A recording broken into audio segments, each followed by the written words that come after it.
Doctor એમ કે ભાઈ આ રોજ સવાર બપોર અને સાંજ આ 3 ટાઈમ એક એક દવા લેવાની છે, એટલે નિશ્ચિત સમયે લેવી જોઈએ. પછી એક આરે 3 ટીકડી પી જાઓ કે એક આરે 20 ટીકડી પી જાઓ તો એની આડઅસર થાય. એવી જ રીતે આ કથા પણ નિશ્ચિત માત્રામાં સવારે 9 થી 12, બપોરે 3 થી 6 ઔષધિનું જો સેવન કરવામાં આવે તો અવશ્ય આપને ભવરોગમાંથી મુક્તિ મળશે. પથ્યનું પાલન કરતા હોય અને છતાં પણ આપણને રોગ ન જાય તો પાછું બીજું કારણ હોઈ શકે. ક્યારેક ક્યારેક એવું બને કે જે આપણે કરવાનું છે તો કરીએ છીએ, પણ જે નથી કરવાનું એ પણ આપણે કરીએ છીએ. શું કરવું જોઈએ એ આપણને રામાયણ બતાવે છે. રામ છે, રામાયણ છે, શું કરવું જોઈએ જીવનમાં આદર્શ બતાવે છે, અને શું ન કરવું જોઈએ એ મહાભારત બતાવે છે. આંધળાના તો આંધળા જ હોય, આ ન કરાય.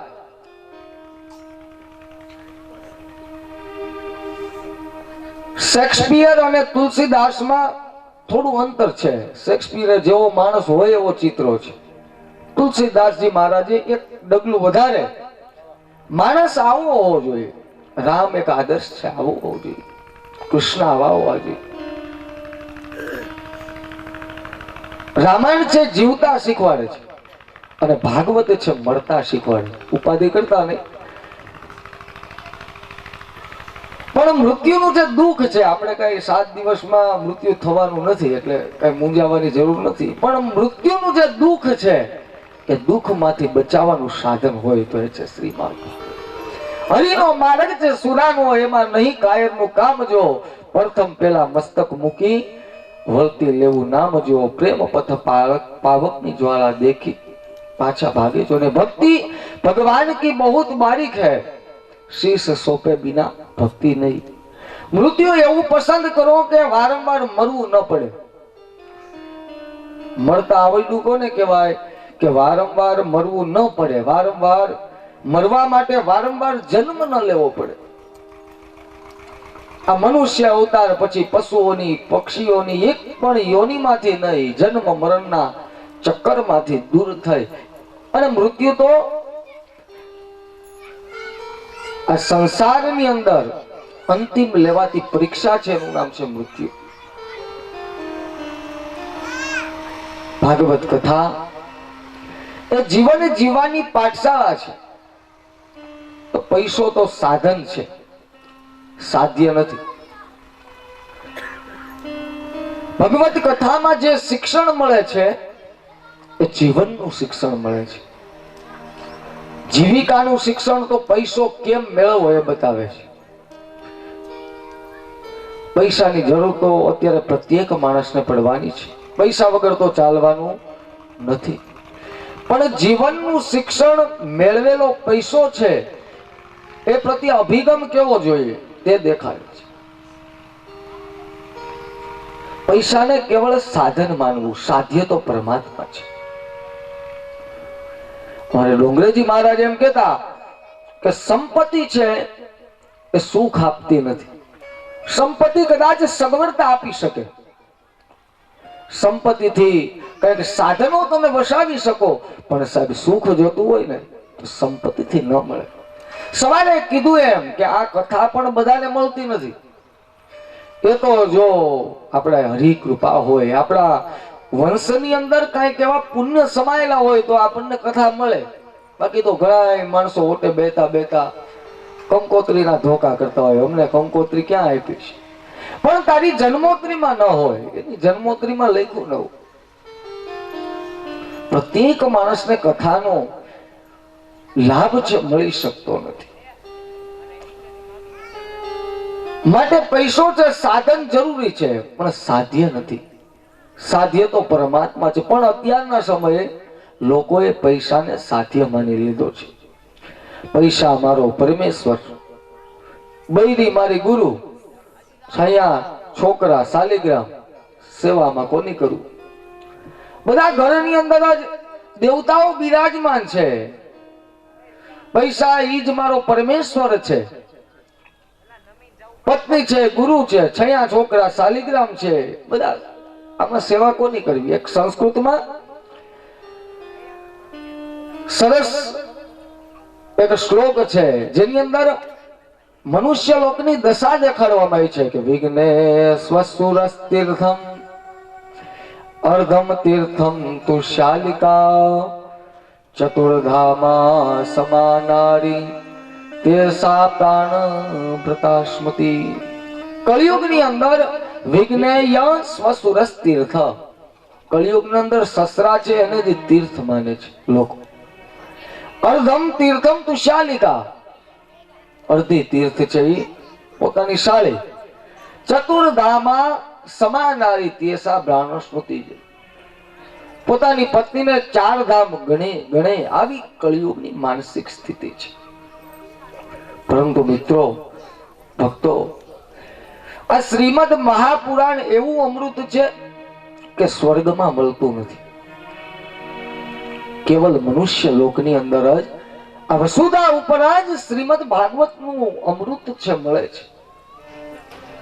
વિવેક ચૂડામણીમાં એક શ્લોક કીધો છે કે દુર્લભ 3 વસ્તુ છે એ પરમાત્મા ની કૃપા હોય તો મળે. દુર્લભ ત્રયમેવેતદ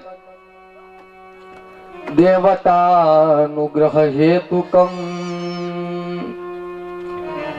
મનુષ્યત્વમ મુમુક્ષુત્વમ મહાપુરુષ સંશ્રય. દુર્લભત્રયમેવેતદ દેવતાનુગ્રહ હેતુકમ મનુષ્યત્વમ મુમુક્ષત્વમ મહાપુરુષ સંશ્રય. 3 વસ્તુ છે પરમાત્માની કૃપાથી મળે છે, મહેનત કરવાથી મળતી નથી. પેલું છે મનુષ્યત્વ. આ મનુષ્ય શરીર કુલ યોનિ કેટલી? તો કે આપણા શાસ્ત્રોમાં 84 લાખ યોનિ બતાવવામાં આવી છે. 84 લાખ યોનિમાં તો જો કોઈ શ્રેષ્ઠમાં શ્રેષ્ઠ યોનિ હોય તો એ છે આ માનવ શરીર. આ માનવ શરીર એમને આપણને મળતું નથી. સંચિત કર્મો, આપણા પૂર્વ જન્મના કઈક સત્કર્મો આપણામાં પીડા હોય ત્યારે આપણને મનુષ્ય દેહ મળે છે, આ માનુષ યોનિ મળે છે. તમે વિચાર કરો, શાસ્ત્રો વાંચો તો એમાં ભગવાન, દેવતાઓ પણ ભગવાન પાસે પ્રાર્થના કરે છે કે હે અખંડ બ્રહ્માંડના નાયક, હે પ્રભુ, હે દ્વારિકાનાથ, અમારે સ્વર્ગના દેવતાઓ નથી થવું.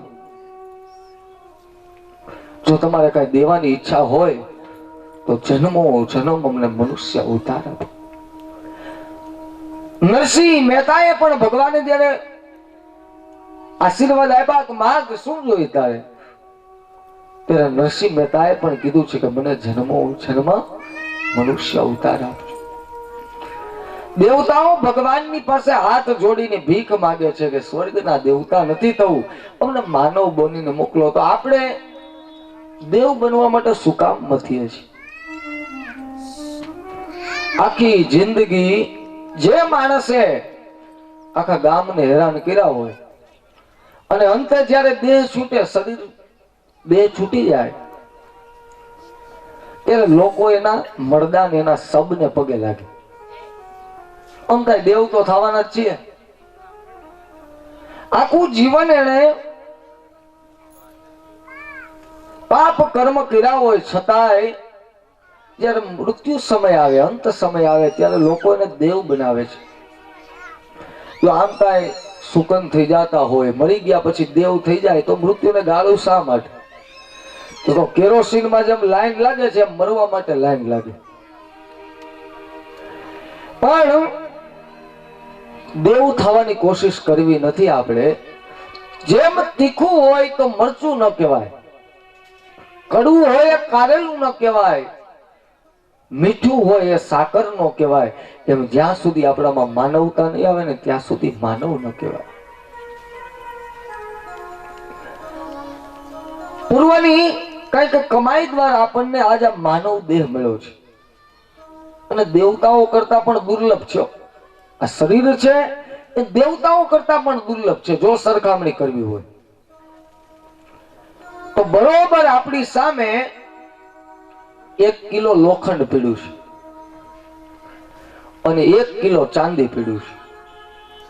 હવે કોઈ એમ કહેવામાં આવે તમને ભાઈ આમાંથી ગમે એક ઢગલો લઈ લેવાનો છે, આપણે શેનો લઈ લેશું? એક જોરથી બોલજો મને સંભળાય એટલું. લોખંડનો કોઈ નો લે. 1 કિલો ઢગલો છે ચાંદીનો પીડ્યો છે ને 1 ઢગલો લોખંડનો પીડ્યો છે.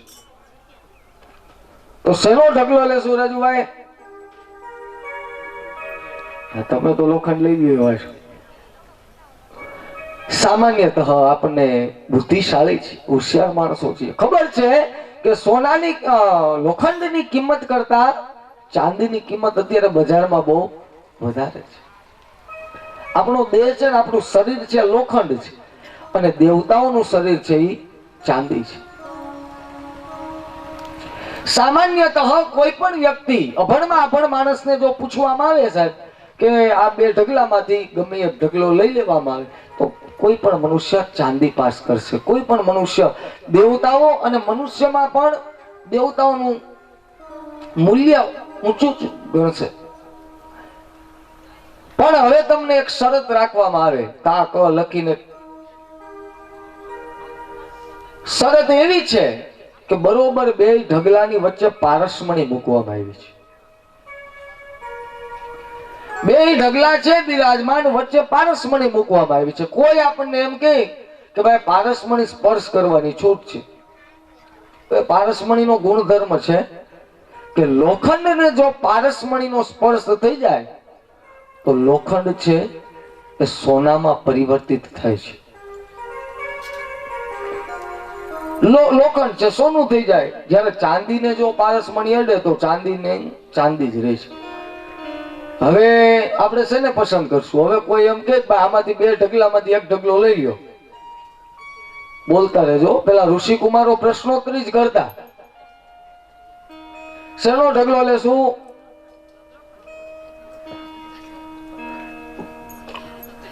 જરીક જોરથી બોલો તમે તાર કાંઈ વાંધો. લોખંડનો લેશું. ખબર છે આપણને, આપણે વેપારી છીએ, બુદ્ધિશાળી છીએ. ચાંદી છે, ચાંદી કરતા સોનાની કિંમત બજારમાં વધારે છે, ખબર છે આપણને. પારસમણીને જો લોખંડને સ્પર્શ કરવામાં આવે તો સોનું બની જાય અને ચાંદી કરતા સોનાની કિંમત વધારે છે. એવી જ રીતે આપણા માનવ દેહ છે એ લોખંડ છે, ચાંદી છે એક દેવ, સ્વર્ગના દેવતાઓ છે. પણ જો આ શ્રીમદ ભાગવત રૂપી પારસમણી, ભક્તિ રૂપી પારસમણી જો આ દેહને સ્પર્શ થઈ જાય, ભક્તિ રૂપી પારસમણી આ શરીરને જો અડી જાય ને બાપ, તો આપણું જીવન છે ને દિવ્ય બની જાય છે. દેવતાઓ કરતા પણ વધારે કિંમત છે એ મૂલ્યવાન આ શરીરની કિંમત બની જાય છે. પણ ભક્તિ રૂપી પારસમણીનો જો સ્પર્શ થાય તો અત્યારે તકલીફ એવી છે કે 80 વર્ષ થઈ ગયા હોય પણ ભક્તિ રૂપી પારસમણી અટતી નથી. અને આપણા શરીર છે લોખંડ અને લોખંડ જ રહ્યા. આમ તો જુઓ ને તો ભગવાનની ભક્તિ કરવાનો શ્રેષ્ઠ સમય જો કોઈ હોય તો યુવાની છે. ઘણા લોકો કહે કે ભાઈ આ ભાગવત કથા અને વાર્તાની તો ગલઠા બુલઢા ને ટાઈમ પાસ માટેનું સાધન છે, પણ એવું નથી. ખરેખર જો ભક્તિ કરવી હોય તો શ્રેષ્ઠ સમય છે એ યુવાની છે. યુવાનીમાં જો ભગવાનનું સ્મરણ કર્યું હોય તો અંત સમયે ભગવાન યાદ આવે. અત્યારે 80 વર્ષ થઈ જાય, 90 વર્ષ થઈ જાય, પણ માણસને ભક્તિ છે એનો રંગ લાગતો નથી.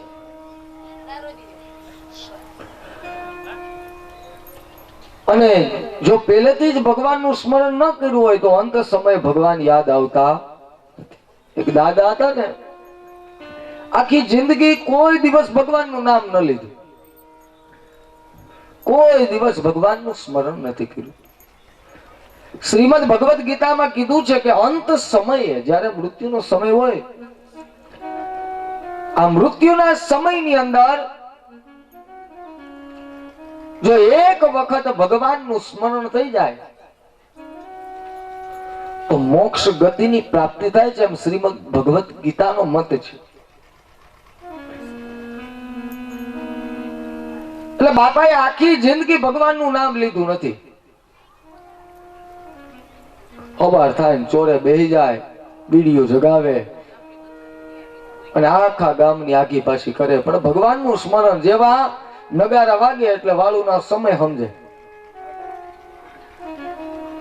નગારા વાગે એટલે સીધા હાલો વાળુનો ટાઈમ થયો. આખી જિંદગી આમનમ પસાર થઈ ગઈ છે, કાંઈ સદકર્મ કર્યું નથી. અને હવે મૃત્યુનો સમય આવ્યો નજીક. મરણ પથારીએ બાપા બેઠા છે, પણ છોકરા બહુ હોશિયાર, ધાર્મિકતા વાળા છોકરા. ક્યારેક ક્યારેક કહે ને કે ભાઈ દીવા વાહે અંધારું તો હોય, પણ ક્યારેક ક્યારેક અંધારા પાછળ પણ દીવો હોઈ શકે. તો દીકરાએ કીધું કે કામ કરો, હોસ્પિટલમાં દાદાને એડમિટ કર્યા છે, અંત ઘડી છે, મૃત્યુનો સમય નજીક છે. છોકરાઓ કે એક વખત જો બાપા ભગવાન શ્રી હરિનું સ્મરણ કરી જાય, રામનું સ્મરણ કરી જાય, તો બાપાનું છે જન્મારો છે સિદ્ધ થઈ જાય. હોસ્પિટલની અંદર ડોક્ટરો છે, આખો પરિવાર ભેગો થયો છે. ફરતા બાપાના ગાડલાની ફરતા બધા પરિવાર ભગવાનનું સ્મરણ કરવા મનોમંથન કરે છે.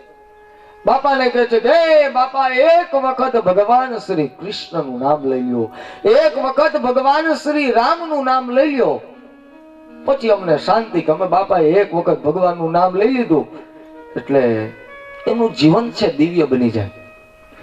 પણ આખી જિંદગી જેને નામ ન લીધું હોય ને, અંત સમયે ભગવાન યાદ આવે.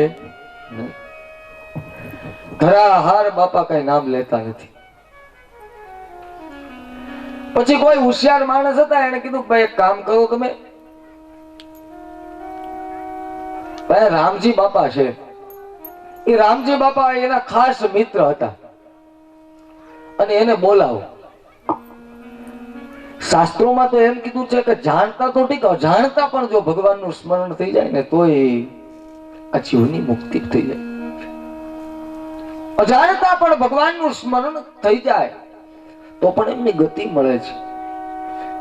એ રામજી બાપાને બોલાવો એટલે એક વખત બોલે ને કે શ્રી રામજી બાપા, રામ એક વખત બોલાઈ જાય તોય આપણને શાંતિ. કોઈ છોકરો રામજી બાપાને બોલાવવા જાય છે, રામજી બાપાને બોલાવવામાં આવ્યા, બાપા ખાટલાની અંદર બેઠા છે, સમસ્ત પરિવાર છે આજુબાજુમાં છે. રામજી બાપાને સામા ઉભા રાખ્યા. તો કીધું કે હે દાદા, કોણ આવ્યું તમે જુઓ છો? જેને ભગવાનનું નામ આખી જિંદગી લીધું નથી અને અંત સમય પણ ન યાદ આવે. બાપા કહે છે કે હા, હું આને ઓળખું છું. કોણ છે? તો કે આ તો ચંપાનો વડ છે. જેને ભગવદ સ્મરણ જીવનની અંદર કોઈ દિવસ સ્મરણ કર્યું નથી, એને ભગવાન યાદ આવતા નથી. 70, 80 વર્ષ થઈ જાય પણ ભક્તિ રૂપી પારસમણીનો સ્પર્શ થતો નથી. મોટામાં મોટું આશ્ચર્ય છે. યક્ષે યુધિષ્ઠિરને પ્રશ્ન કર્યો હતો કે આ જગતનું મોટામાં મોટું આશ્ચર્ય શું? દરેક મનુષ્યને ખબર છે કે આને પાપ કહેવાય, આને પુણ્ય કહેવાય, છતાં માણસ હસતા મુખે પાપ કરે છે. આ મોટા મોટું જગતનું આશ્ચર્ય છે.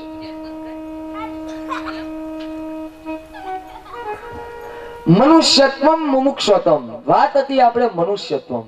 દુર્લભ ત્રયમે વિદેત દેવતાનુગ્રહકારકા મનુષ્યત્વમ મુમુક્ષુત્વમ મહાપુરુષ સંશ્રય.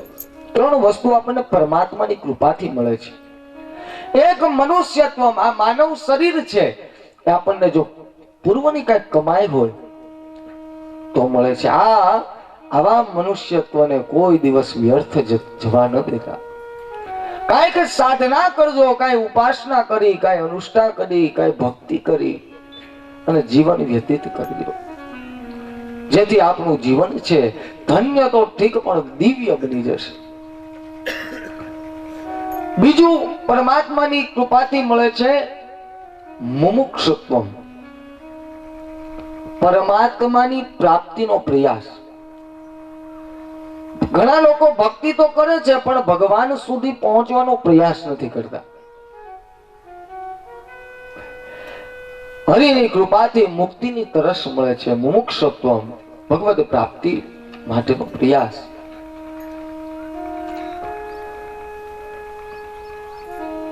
એક ગામની અંદર એક સબ જેલ હતી અને જેલમાંથી જો મુક્તિની તરસ થોડુંક સમજવું કઠિન છે પણ દ્રષ્ટાંત દ્વારા જો સમજાવવું, આમ તો તરસ મુક્તિની જ રાખવી.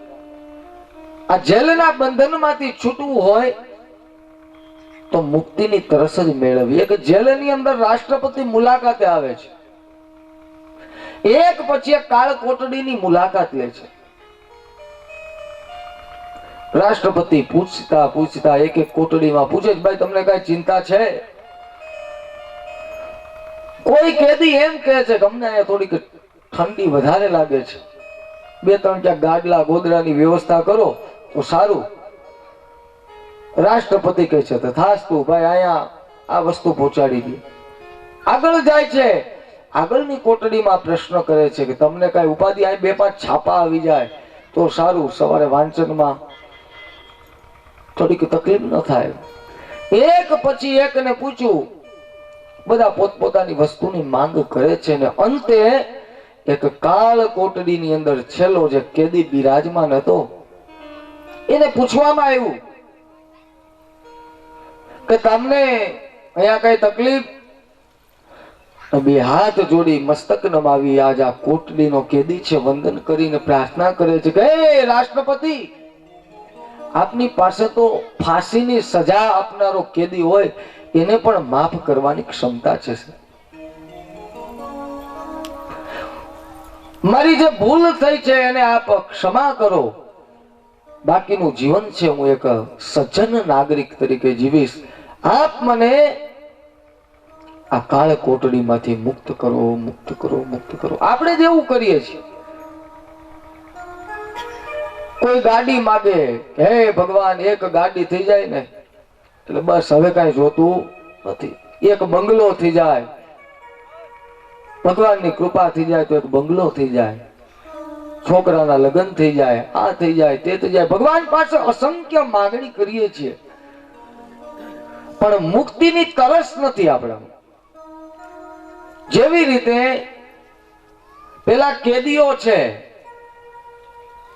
એ છાપા માંગતા હતા, ગાડલા ગોદડા માંગતા હતા, અંતે જીવન તો એમનું જેલમાં જ છે ને એવી જ રીતે ગાડી બંગલા કાર એ બધું જીવન આપણું કેદમાં જ છે. આ કેદમાંથી મુક્ત થવું હોય તો મુક્તિનો પ્રયાસ માંગ. ભગવદ પ્રાપ્તિ માટેનો પ્રયાસ છે. એ જ પરમાત્મા સુધી આપણને પહોંચાડે છે. અને ત્રીજું છે મહાપુરુષ સંશ્રય. મનુષ્યત્વ મળ્યું, મુક્તિની તરસ મળે, આ 2 વસ્તુ હોય પછી આ ત્રીજું છે મહાપુરુષ સંશય. આ રસ પીવડાવવા વાળું તો જોઈએ ને. મુક્તિની તરસ પણ છે, માનવ દેહ પણ છે અને મહાપુરુષ સંશ્રય, મહાપુરુષનો સંગ છે. આ રસ પીવડાવવા વાળા જોઈએ. કોણ એ પ્યાસ મટાડે? તો કે મહાપુરુષ. સદગુરુનો સંગ છે એ ઈશ અનુગ્રહથી જ મળે છે. રામ સભામાં યમે રમવાન જ્ઞાતા, રામ સભામાં યમે રમવાન જ્ઞાતા, પસલી ભરીને રસ પીધો રે, રામ સભામાં યમે રમવાન જ્ઞાતા, રામ સભામાં યમે રમવાન જ્ઞાતા, પસલી ભરી રસ પીધો હવેનો રસ મેં હે પૂરણ પીધો, રામ સભામાં રમવાન જ્ઞાતા, પસલી ભરી રસ પીધો હવેનો રસ મેં પૂરણ તેરો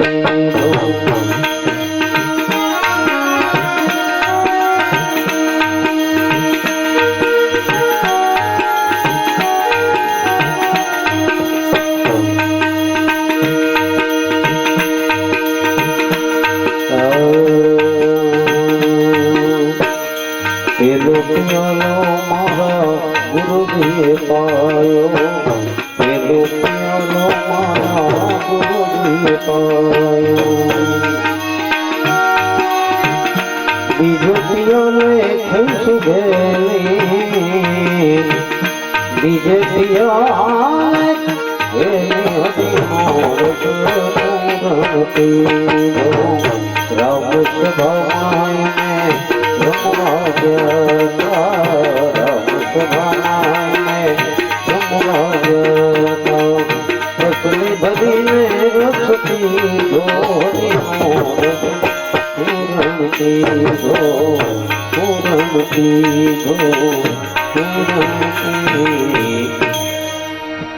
મહાપુરુષ સંશ્રય છે, મહાપુરુષનો સંગ છે, એ આ પ્યાસ છે મટાડે છે.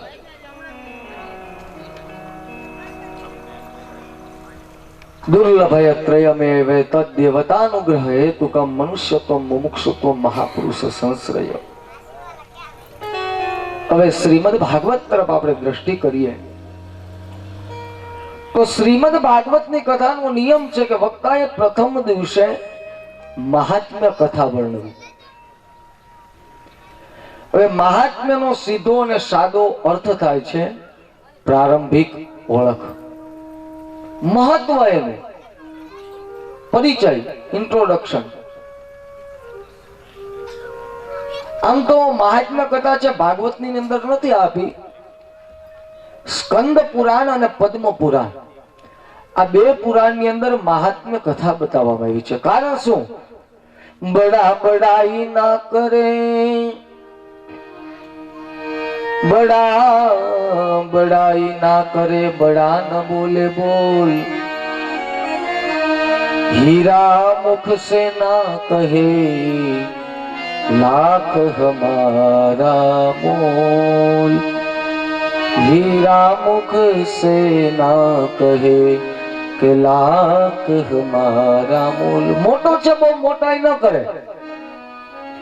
શ્રીમદ ભાગવત એટલું મોટું છે કે પોતે પોતા વખાણ કરવા એ આત્મશ્લાઘા નામનું અપમાન, આત્મશ્લાઘા નામનું પાપ છે. બહુ આપણે જ આપણા વખાણ કરીએ એ પણ એક મોટું પાપ છે. ભાગવત એમ કે છે.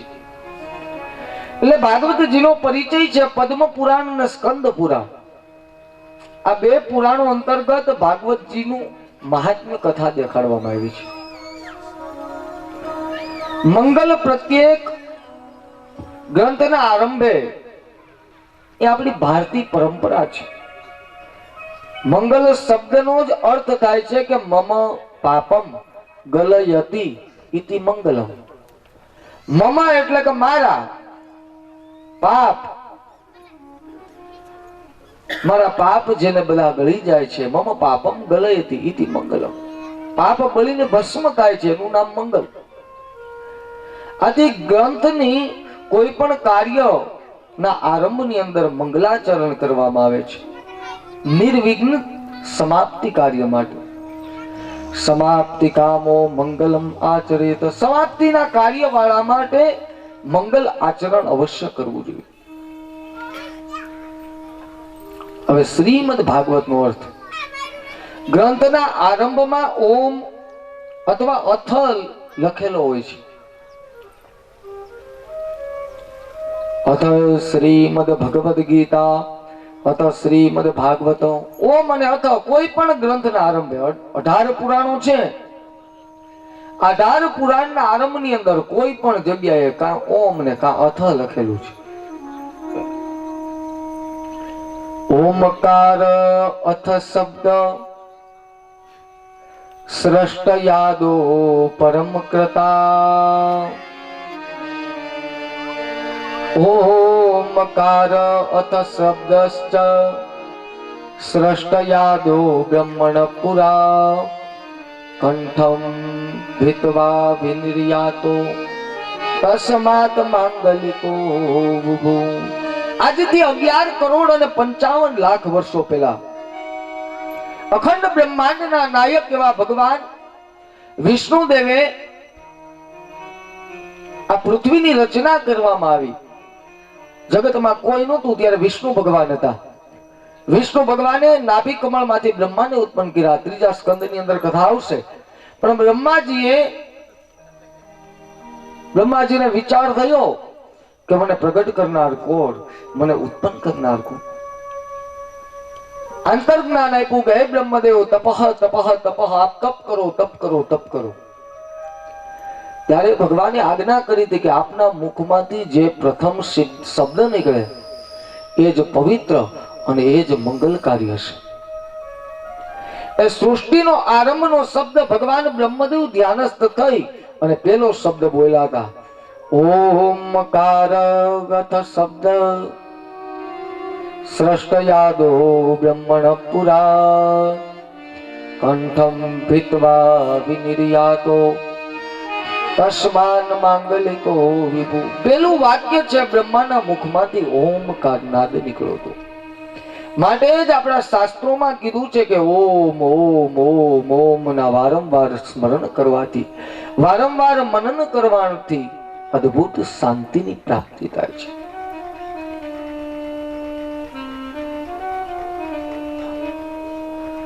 બીજું છે પ્રભુનું નામ સ્મરણ. હવે આપણે પ્રથમ શ્લોક ભાગવતના શ્લોકો તરફ દ્રષ્ટિ કરીએ તો પહેલો શ્લોક ભગવાનના ચરણોની અંદર વંદના કરી છે. ભગવત શ્રીમદ ભાગવતના અધિષ્ઠાન દેવ એવા ભગવાન કૃષ્ણને પહેલા શ્લોકની અંદર વંદના કરી છે. સચ્ચિદાનંદ રૂપાય વિશ્વોત્પત્યાર્ધિ હેતવે તાપત્રય વિનાશાય શ્રી કૃષ્ણાય વયમ નમઃ.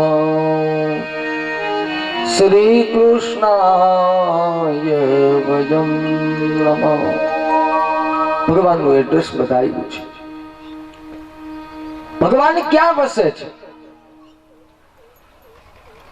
પેલા શ્લોકની અંદર ભગવાન ક્યાં રહે છે, ક્યાં એડ્રેસ છે. આપણે એડ્રેસનું મહત્વ બહુ છે. આખી કંકોત્રી તમે લખી નાખો, આખી કંકોત્રી લખો પણ એડ્રેસ ન લખો અને પોસ્ટ કરી દો, પહોંચી જાય ખરી? હા કે ના પાડજો જ ને. તો મને એમ થાય કે આપણે ન પહોંચે. પણ જો આખી કંકોત્રી ખાલી હોય ને ખાલી એડ્રેસ લખી નાખો તો પહોંચી જાય. હા, પહોંચી જાય. ભગવાન ક્યાં છે? તો ભગવાનનું સ્વરૂપ દેખાયેલું છે કે સચ્ચિદાનંદ રૂપાય. 3 જગ્યાએ પરમાત્મા છે. આમ તો જ્યાં જ્યાં અમારી નજર ફરે યાદી ભરી છે આપની. ક્યાં ભગવાન નથી? પ્રત્યેક જગ્યાએ પરમાત્મા છે. આકાશમાં છે, પાતાળની અંદર, હવામાં, ઝાડમાં. ભગવાન ક્યાં નથી? પણ છતાં પણ સચ્ચિદાનંદ રૂપાય, જ્યાં સત્ય છે ત્યાં પરમાત્મા છે. સત, આમ તો સત શબ્દનો જો વ્યાકરણનો અર્થ કરીએ,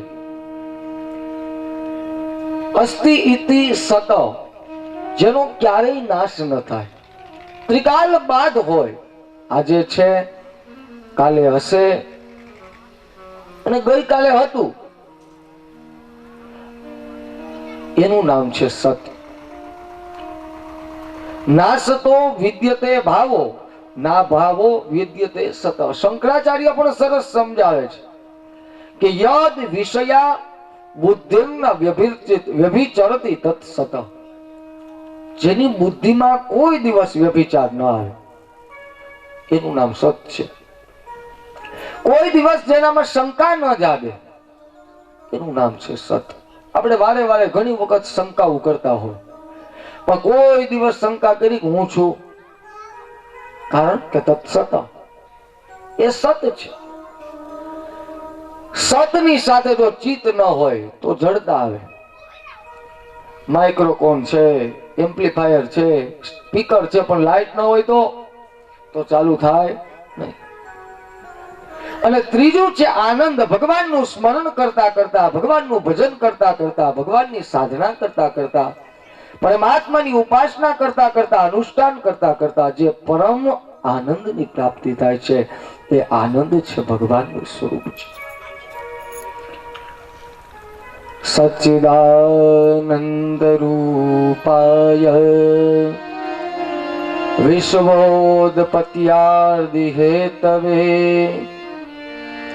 તાપત્રય વિનાશાય શ્રી કૃષ્ણાય વયમ નમઃ. શ્રી કૃષ્ણાય નમો. બ્રહ્મનો પરિચય અહીં કરાવ્યો છે. ત્રણ સ્વરૂપ દેવ વખાયેલા છે, સત, ચિત અને આનંદ. હવે ભગવાનના કાર્ય શું? ત્રણ કાર્યો છે ભગવાનના.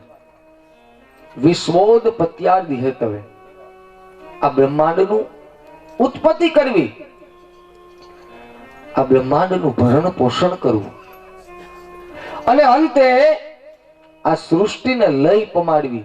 આ ત્રણ પરમાત્માનો કાર્ય છે. જગતની ઉત્પત્તિ, સ્થિતિ અને લય એના કારણ જ પ્રભુ છે. ક્યારેક ક્યારેક વિચાર થાય કે સામાન્ય કુંભાર પણ એક ઘડો બનાવે તો કેટલી વસ્તુ જોઈએ? માટી જોઈએ, પછી માટીને પાણીની અંદર મિશ્રણ કરવામાં આવે, અનેકવિધ પ્રક્રિયા છે. ભગવાને આ પૃથ્વી તણો પિંડો કર્યો, માટી ક્યાંથી લાવ્યા છે? ઉપાદન કારણ પણ એ પ્રભુ છે અને નિમિત્ત કારણ પણ પ્રભુ છે. પ્રભુનું કાર્ય છે વિશ્વની ઉત્પત્તિ કરવી. આમ તો પ્રત્યેક આપણે ચર્ચની અંદર જાઓ તો ઈસાઈઓ ભગવાનને શું કહે તો કે ગોડ. ગોડનું જો આપણે વિશ્લેષણ કરીએ તો GOD, પેલો શબ્દ કયો છે? જી એટલે કે જનરેટર. જનરેટર નું કાર્ય શું? તો કે ઉત્પન્ન કરનાર, પ્રગટ કરનાર, ઉત્પત્તિ કરનાર. ઓ બીજો શબ્દ છે ઓપરેટર, ભરણ પોષણ કરનાર, ચલાવનાર. અને ત્રીજો અક્ષર છે ડી, ડિસ્ટ્રોયર. આ બ્રહ્માંડનું ઉત્પન્ન કરનાર, આ બ્રહ્માંડનું ભરણ પોષણ કરનાર અને અંતે આ સૃષ્ટિને લય પમાડે છે એ ભગવાન શ્રી હરિ છે. ત્રણ કાર્યો છે. ક્યારેક ક્યારેક આપણને થાય કે આપણે પણ એ વસ્તુ કરીએ છતાં આપણે ભગવાન કહેવાતા નથી. કેમ? આપણે સર્જન કરીએ છીએ, આપણા પુત્રાદિકોનું ભરણ પોષણ કરીએ છીએ, પણ પરમાત્મા આ ઉત્પત્તિ કરે છે તેની અંદર એને મોહ નથી. ભરણ પોષણ કરે છે તો એને અભિમાન નથી, અને લયની અંદર એને શોક નથી. માટે એને પરમાત્મા કીધા છે. આપણે ઉત્પત્તિ તો કરીએ પણ કઈક અપેક્ષા હોય કે આ છોકરો મોટો થઈને મારી સેવા કરે. ભરણ પોષણ કરીએ તોય ક્યાંક એની પાસે અપેક્ષા હોય. માટે જ એના ગમનનું આપણને દુઃખ થાય છે, શોક થાય છે. જ્યારે એમની વિદાય હોય ત્યારે આપણને શોક થાય છે. પણ પ્રભુ તો શોકથી પર છે. સચ્ચિદાનંદ રૂપાય વિશ્વોદપત્યાદિ હેતવે તાપત્રય વિનાશાય શ્રી કૃષ્ણાય વયમ નમઃ.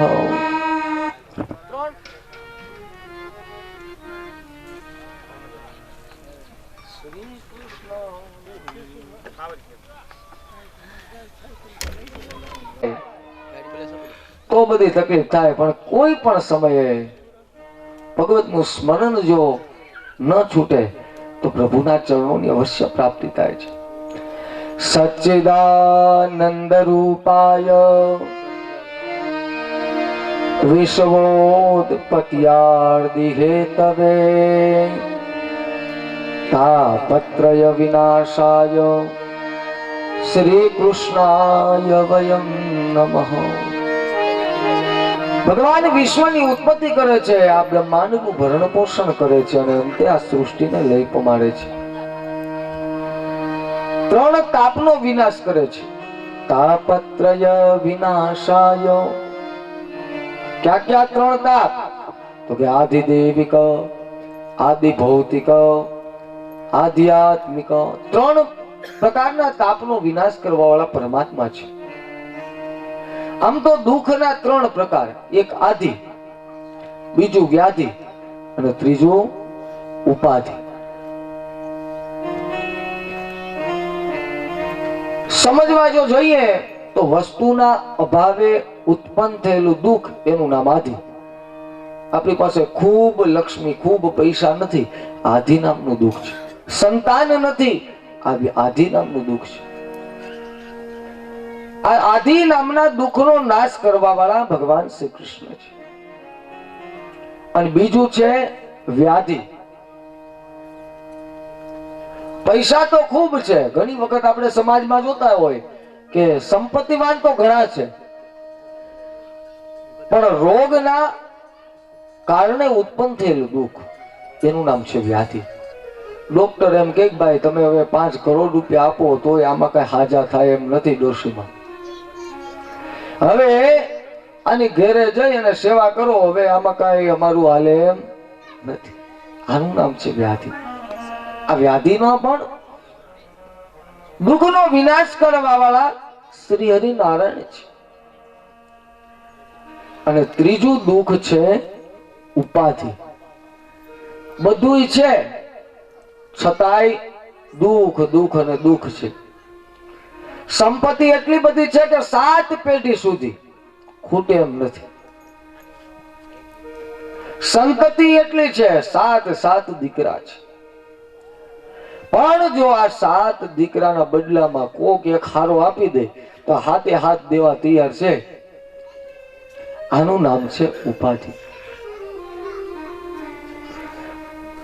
પ્રત્યેક જગ્યાએ દુઃખ છે, બધું છે, પૈસા છે, સંપત્તિ છે, પણ દીકરા એવા છે કે કોઈ દી પાણીનો ગ્લાસ પણ વાપ્યો નથી, અડધૂત કરે છે. ઉપાધિ ને ઉપાધિ. 7 દીકરા છે પણ એ કોઈમાં કઈ લઈ લેવાનું નથી. કોક એમ કે હવે એક દીકરો જો હારો આપી દો ને તો હાથે હાથ આપી દો. આનું નામ છે ઉપાધિ. ત્રણેય આદિ ભૌતિક, આધ્યાત્મિક ત્રણેય દુઃખોનો વિનાશ કરવા વાળા છે પરબ્રહ્મ, ભગવાન પરબ્રહ્મ શ્રી હરિનારાયણ છે. સચ્ચિદાનંદ રૂપાય વિશ્વોત્પત્યાદિ હેતવે તાપત્રય વિનાશાય શ્રી કૃષ્ણાય વયમ નમઃ. આવા શ્રી કૃષ્ણ એકલા નહીં, શ્રી કૃષ્ણાય વયમ નમઃ, શ્રી કૃષ્ણાય વયમ નમઃ. શ્રી કૃષ્ણ રાધા સહિત પરમ શક્તિને પણ અમે વંદન કરીએ છીએ, એકલા કૃષ્ણને નહીં. અને અહીંયા શું કીધું કે વંદન કરીએ છીએ. આમ તો કે વંદન, પ્રણામ, નમસ્કાર એ બધા અલગ અલગ અર્થો છે. વંદન અને ચંદન આ તો નંદન ને નવાજવાના નજરાણા છે. વંદન અને ચંદન બહુ શીતળ છે, ભગવાનને બહુ વાલા છે, કારણ બંને શીતળ છે. ચંદન લાટને શીતળતા આપે અને વંદન છે હૃદયને શીતળતા આપે છે. વંદન એટલે વફાદારીનું પ્રમાણપત્ર. પરમાત્માને વંદન કરીએ છીએ એટલે હે અખંડ બ્રહ્માંડના માલિક, હે પરમાત્મા હું તમારી પાસે વફાદાર રહીશ, કદી વિશ્વાસઘાત નહીં કરું, આવી આપણે પ્રતિજ્ઞા લઈએ છીએ. ચંદન છે મસ્તકને શીતળતા આપે છે અને વંદન છે હૃદયને શીતળતા આપે છે. આપણે ચાંદલો બધા મસ્તકે કરીએ, પણ આમાં ખાલી ચંદન મસ્તકે શા માટે કોઈ દી વિચાર કર્યો? એ વાહામાં ચાંદલો કરીએ તો ન હાલે, એ ગાલમાં 2-3 ટપકા કરો તો હાલે કે ન હાલે? ચંદન કપાળમાં જ શા માટે? ક્યારેક ક્યાંક અર્થ એમને કોઈ આપણે પૂજા ઘરે કરતા હોય, ક્યારેક ક્યારેક બ્રાહ્મણોને સંતોની પાસે ક્યાંક પ્રશ્નોત્તરી કરવી. અને ધર્મ છે ને, જડતા વાળો ધર્મ ન પકડવો. ક્યારેક ક્યારેક જાણવાની જિજ્ઞાસા રાખવી કે આ શા માટે આવું. આ ગાલમાં 2-3 ટીપકા કરીએ, આ વાહમાં હાથમાં કરીએ, ન હાલે કે ન ચાલે. વિજ્ઞાન અને ધર્મ છે એ બંને જ્યારે જોડાય ત્યારે એક નિયમ બનતો. પહેલાના સમયની અંદર આપણા ઋષિ કુમારો છે ને, ધેર વિથ ગ્રેટ સાયન્ટિસ્ટ, મોટા વૈજ્ઞાનિકો હતા. આપણા શરીરમાં કુલ 6 ચક્રો છે. આ 6 ચક્રોમાંથી મસ્તકની બરોબર વચ્ચે આજ્ઞા નામનું ચક્ર રહેલું છે. આજ્ઞા ચક્ર છે, સતત ગતિશીલ છે. આમ તો જયારે આપણો જન્મ થાય ત્યારે ધબકારા નક્કી કરેલા હોય, ભાઈ આમાં આની આયુષ્ય આટલી છે, 20 વર્ષ, 25 વર્ષ, 30 વર્ષ. એ મશીન ફિટ કરી જ દીધું હોય કે એમાં કઈ ફેરફાર ન થાય, એમાં લેખમાં મેઘ થતા નથી. પણ વિજ્ઞાન એમ કહે છે કે આ આજ્ઞા ચક્ર છે એની સાથે શ્વાસોશ્વાસની ક્રિયા છે જોડાયેલી છે. જેટલું આજ્ઞા ચક્ર ફરે, જેટલું વધારે ફરે એટલું આયુષ્ય ટૂંકું થાય. એટલે શ્વાસોશ્વાસની ક્રિયા છે એ ઝડપથી વધે. મસ્તકની અંદર ચંદન અથવા તો કંકુનો ચાંદલો કરવાથી આયુષ્યની પ્રાપ્તિ થાય છે. જેવું મસ્તક ઉપર આજ્ઞા ચક્ર ઉપર ચંદન અથવા કંકુ લગાડવાથી આજ્ઞા ચક્ર ધીમું પડે. ધીમું પડે એની હિસાબે શ્વાસોશ્વાસની ક્રિયા પણ ધીમી થાય. શ્વાસોશ્વાસની ક્રિયા ધીમી થાય એટલે આયુષ્યમાં વધારો થાય. અને હમણાં વૈજ્ઞાનિક સંશોધન કર્યું કે પુરુષો કરતા સરેરાશ આયુષ્ય સ્ત્રીઓની વધારે છે. એના કારણ ચાંદલા કરતા હોય. પણ અને બીજી વસ્તુ, સૌભાગ્યનું પ્રતીક પણ મસ્તક છે, ધર્મનું પ્રતીક પણ મસ્તક છે. માટે ચાંદલો હંમેશા મસ્તકની અંદર કરવો જોઈએ. ચાંદલા વગર કોઈ દિવસ ઘરની બહાર કોઈ પણ પુરુષ, કોઈ પણ સ્ત્રીએ નીકળવું નહીં. પણ કંકુનો ચાંદલો અથવા તો ચંદનનો ચાંદલો, ઓલા પીળી હાળીમાં પીળા ચોટાડવાના, કાળી હાળીમાં કાળો ચાંદલો, લીલી હાળીમાં લીલા, ઈ ચાંદલાની વાત નથી હો. હલો, કંકુ અથવા ચંદનની વાત છે. અમુક અમુક જગ્યાએ તો જાય ને, આપણે સ્નાનાલયમાં ગયા હોય તો બાથરૂમમાં ચોઈટા હોય. સૌભાગ્યનું પ્રતીક છે, એનું ખાસ ધ્યાન રાખવું. કદાચ આવું બને તો કંકુનો ચાંદલો અથવા તો ચંદનનો ચાંદલો જ અવશ્ય કરવું. વંદન અને ચંદન છે તો નંદનને નવાજવાના નજરાણા છે. વંદન હૃદયને શીતળતા આપે અને ચંદન છે એ મસ્તકને શીતળતા આપે છે. પ્રણામ એટલે પ્રમાણ એટલે પ્રતિજ્ઞા પત્ર છે કે હું પ્રામાણિક રહીશ.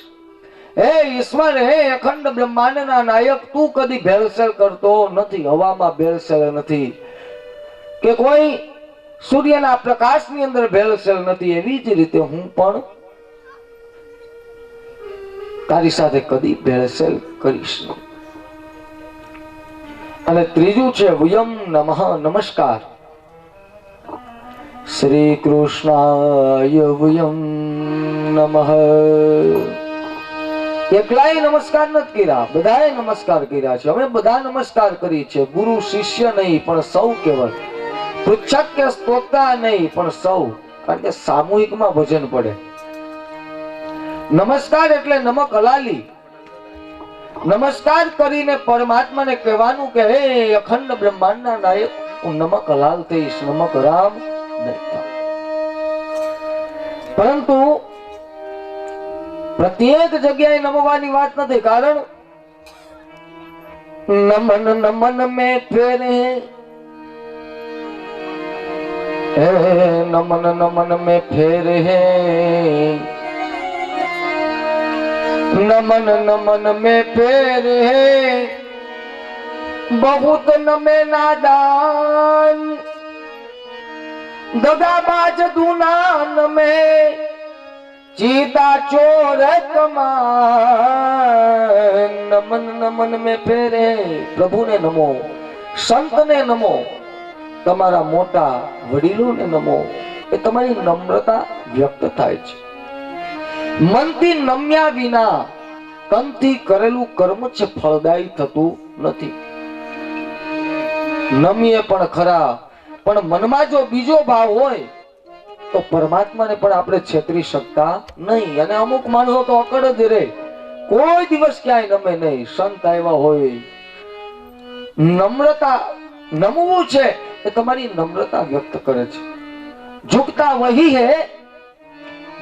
वही है जिसमें जान होती है झुकता वही है जिनमें जान होती है मुर्दा तो पकड़ तो मुर्दे की पहचान होती જેનામાં જાન હોય જીવન હોય એ નમે બાકી તો બધા અકડ રહે એ તો જીવતું મરદું કીધું છે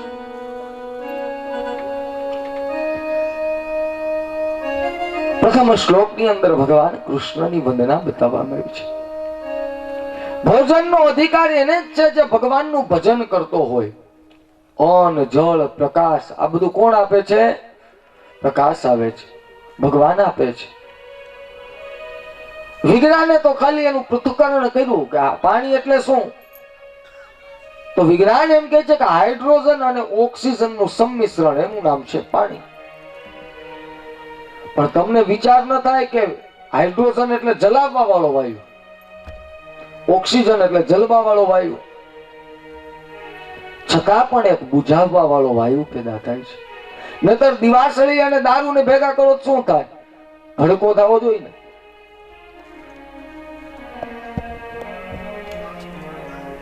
પણ પ્રભુ છે એ જ એની માયા છે વગર ટેક્સ વગર બિલ કેટલા વર્ષોથી અનેક વર્ષો સુધી અને આમ તો મફતમાં જે વસ્તુ મળે ને એની કઈ કિંમત હોતી નથી આ સમાજનો દસ્તુર છે પૈસા દઈને જો કઈક દેવું પડે વીજળીનું બિલ આપણે દર મહિને 2000 રૂપિયા આવે છતાંય ક્યારેક 1500 આવી ગયો ભાઈ આ વખતે ઓછું બિલ આવ્યું છે સારા છે બીજી વાર મફતની કઈ ચિંતા નથી મફતમાં આપણે અનેક વર્ષો સુધી ભગવાન પ્રકાશ આપે છે સૂર્યનારાયણ તો એક દિવસ સૂર્યનારાયણ ન ઉગ્યા હોય તો શું થાય રેગ્યુલર નોકરી સવારે 7-6 થાય એટલે એના સમય ઉગી જ જાય આથમી જ જાય આપણે ઘર પ્રસંગ હોય અને કોઈ ભાઈ આપણી સેવા કરી હોય પાણી માટે કોઈ ટાંકો મગાવી દીધો હોય તો મળતા મળતા એમ કે પેલા મગન બાપાએ આપણા લગ્ન હતા તો પાણીનો ટાંકો આપણા ઘરે ઠલવી ગયા હતા અને એનું જીવનમાં ઋણ ભૂલતા નહીં એનું કઈ કામ હોય તો કરી દેજો એમ બાપા મળતા મળતા પણ કહેતા જાય પણ જો ભગવાન વરસાદ ન આપે તો મગન બાપાનો બાપ પણ પાણી ન આપી શકે મફતની કઈ કિંમત નથી એક સામાન્ય કોઈ સિગરેટ જલાવે કોઈ વ્યક્તિની તો પણ થેન્ક યુ આવા શબ્દોથી નવાજે છે પણ આપણે વિચાર નથી કરતા કે ભાઈ આ ભગવાન આપણને હવા આપે પ્રકાશ આપે તો આપણે કઈક મહિનામાં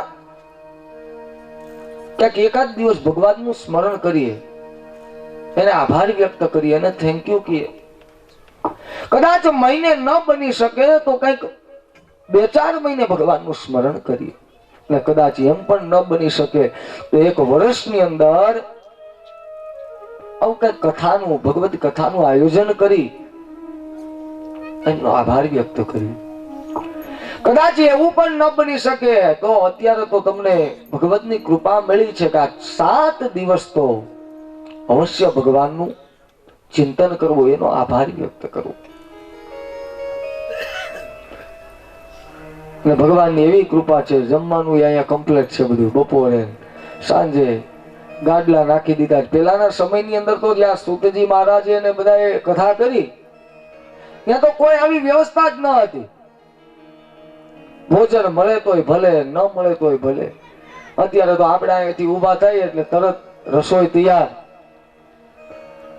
કેવી ભગવાનની આમ તો જીવવા જેવો યુગ છે ઘણા એમ કહે ને કે ભાઈ હવે આ જીવનમાં કાંઈ છે નહીં, પણ એ તારા માટે. બાકી હવે કેવા કેવા મશીનો આવી ગયા છે, વિચાર તો કરો. પહેલાના સમયની અંદર પાણીના લેવા માટે સવારથી બપોર સુધી પાણીમાં જ નવરા ન રહેતા. માથે બેડા લઈને કુવામાંથી પાણી સીંચીને પાણી લઈ આવે, કપડા ધોવા નદીએ જાય. કેટલી બધી કષ્ટ સહન કર્યું હતું. અને હવે તો આ મશીન આવી ગયા, ઘમ ઘમ કરતો અવાજ થાય એટલે બધું બહાર. પેલા ઓલા હાસ્ય કલાકાર ભાઈ નથી કેતા કે હવે તો એવું મશીન આવશે કે ભાઈ મુંબઈ જવું હોય એક મશીનમાં બેહી જવાનું, થોડીક વાર હબ હબ અવાજ આવે એટલે સીધા મુંબઈ. એમાં કોકનું માથું વળી ભટકાય તો કે ભાઈ રોંગ સાઈડમાં આવતા હતા. પણ બહુ સારો સમય છે. અત્યારે તો જીવવા જેવો યુગ છે, અને ન જીવવા જેવો યુગ હોય એ મૂર્ખાઓ માટે. ઘણા કહેતા હોય ને ભાઈ હવે જીવન બગડી ગયું છે. પેલાના સમયમાં તો બૈરાઓ પણ લાજનો ઘૂમટો પણ ન કાઢતા. અત્યારે તો વ્યસન અને ફેશન. પણ ડોંગરેજી મહારાજ કહેતા કે આ દેશની અંદર જો બે વસ્તુ હોય જાય તો આ જગત, આ ભારત દેશની અંદર અવશ્ય મહાસત્તામાં આવશે. એક વ્યસન પુરુષો મૂકી દે અને બૈરાઓ ફેશન મૂકી દે તો મહાસત્તા આવવામાં બહુ થોડીક જ સમય બાકી રહેશે. ઠીક છે, આપણે બીજા શ્લોક તરફ પ્રયાણ કરીએ. પ્રથમ શ્લોકની અંદર ભગવાન કૃષ્ણને વંદના કરી છે. સદ ચિત અને આનંદ સ્વરૂપ, વિશ્વની ઉત્પત્તિ કરનાર, આ બ્રહ્માંડનું ભરણ પોષણ કરનાર, આ સૃષ્ટિને લય પમાડનાર, ત્રણ તાપનો વિનાશ કરવા વાળા, આદિ દૈવિક, આદિ ભૌતિક, આધ્યાત્મિક, આદિ વ્યાધિ ઉપાધિ, આ ત્રણ દુઃખનો નાશ કરવા વાળા હે શ્રી કૃષ્ણ, અમે આપના ચરણોની અંદર વંદન કરીએ છીએ. બીજા શ્લોકની અંદર જેણે કૃષ્ણ કથોદકનું પાન કરાવ્યું હતા એવા ભગવાન સુખદેવજી મહારાજની વંદના કરી છે. યમ પ્રવજંતમનુપેતમપે કૃત્યમ દ્વેપાયનો વિરહકા તર આજુવાવા પુત્રેતિ તન્મયતયા તરવો વિને દુસ્તમ સર્વભૂત હૃદય મુનિમાન તોષ્મી. કૃષ્ણનું કથોદક જેમણે કથારૂપી ગંગાનું પાન કરાવ્યું છે એવા બ્રહ્મ દ્રષ્ટવા એવા સુખદેવજી મહારાજને વંદના કરી છે. પરમ જ્ઞાની અને પરમ ત્યાગી પુરુષ. ગેહે ગેહે જને જને પ્રત્યેક ઋષિ કુમારોના વિચારો જેણે પ્રત્યેક ઘરની અંદર પહોંચાડ્યા છે એવા સુખદેવજી મહારાજનું સ્મરણ કર્યું છે. સુખદેવજી મહારાજનો જ્યારે જન્મ થયો, માના ગર્ભની અંદર 16 વર્ષ સુધી રહ્યા. માયાનો ડર લાગતો હતો. બીજા સ્કંદની અંદર, પ્રથમ સ્કંદની અંદર કથા આવશે ત્યારે વર્ણન કરશું. 16 વર્ષ સુધી માના ગર્ભની અંદર સુખદેવજી મહારાજ રહ્યા. વ્યાસજી મહારાજે વંદના કરી કે હવે આ બહાર પધારો, તો કે માયાનો ડર લાગે છે. જન્મતા વેત જન્મ જેવો થયો એવા અરણ્ય જંગલ તરફ દોડવા લાગ્યા છે. જેના જીવનમાં જન્મથી જ ત્યાગ હોય આવા ત્યાગી પુરુષને વંદના કરી છે. ત્યાગ છે એ જીવનની અંદર મહત્વ ગણો છે. જે ત્યાગે છે એ જ તરે છે. જેના જીવનમાં ત્યાગ છે એ જ પરમ પદની પ્રાપ્તિ કરી શકે છે. એ જ પ્રભુના ચરણોની પ્રાપ્તિ કરી શકે છે. અને જ્યારે સુખદેવજી મહારાજ વનની અંદર વિચરણ કરતા હતા, રસ્તામાં ઝાડ પણ વ્યાસજી મહારાજને ઉપદેશ આપે છે. હે વ્યાસ, આ તમારો પુત્ર છે તો જગતનું કલ્યાણ કરવા માટે જાય છે. પાછળ વ્યાસજી મહારાજ હે પુત્ર, હે પુત્ર, હે પુત્ર, આગળ સુખદેવજી મહારાજ. એ ઝાડવામાં ત્યાગ છે. આખું જીવન